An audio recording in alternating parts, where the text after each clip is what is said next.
In the photo, my mom and dad both aren't smiling, and that's the only. Hey, photographer here. So there's a lot of factors here.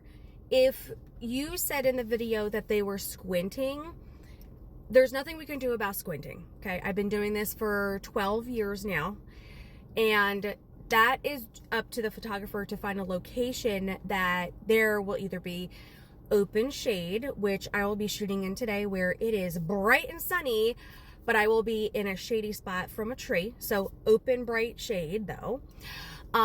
If it's on the beach, I don't know if it was on the beach. That is always hard no matter what time of day. Because if you think about it, you have sun coming down this way and then it's bouncing off of the sand up into your face. So that is very, very, very hard. Also the style of photographer. Is the style of photographer a super bright and airy, like blown out skies? Like, we don't know all the information. So what I would do, yes, you were right by asking, and that's okay for asking if there was anything else. Maybe she missed something. I am never offended if someone says to me, I know this isn't a genuine smile of my child or grandparent or whatever. Is there any other types of photos?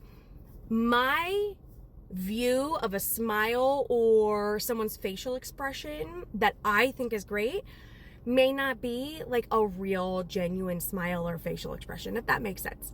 So some photographers get really offended by that. Doing this for so long, I do not.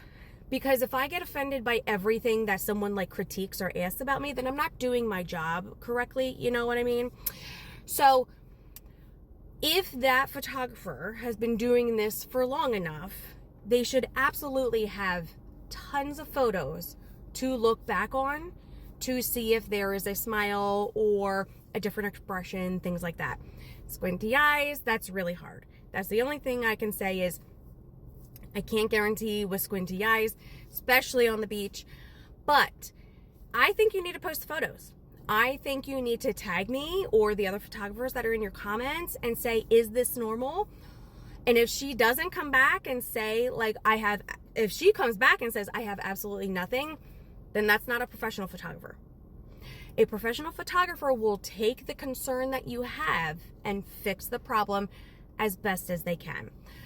If I were in the situation where I had a grandparent that did not smile and I asked them multiple times, listen, I used to shoot weddings. I have not a bridezilla, but a bride that said my resting bitch face is not going to work. I need a smile on my face. And I said to her, here are 3 other examples of the same exact posing. You know, we're doing family photos where I know for a fact, I said, okay, we're going to smile on 3. I just need 1 smile. And as I'm clicking, still clicking, please, everybody just smile. I just need 1 smile. I can head swap everybody. I just need 1 smile. I'm not going to directly say to the person, you're not smiling. You need to smile. If that is how they are going to smile, that is something that is with that person. That needs to be brought up with that person.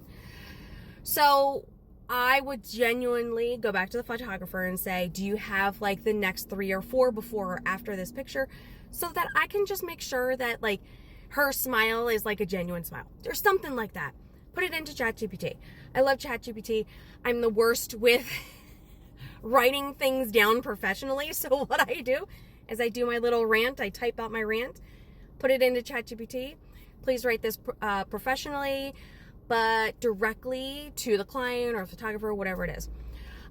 So if this is a professional photographer, I highly recommend that this photographer does come back to you and show you other examples if it's in her favor or not.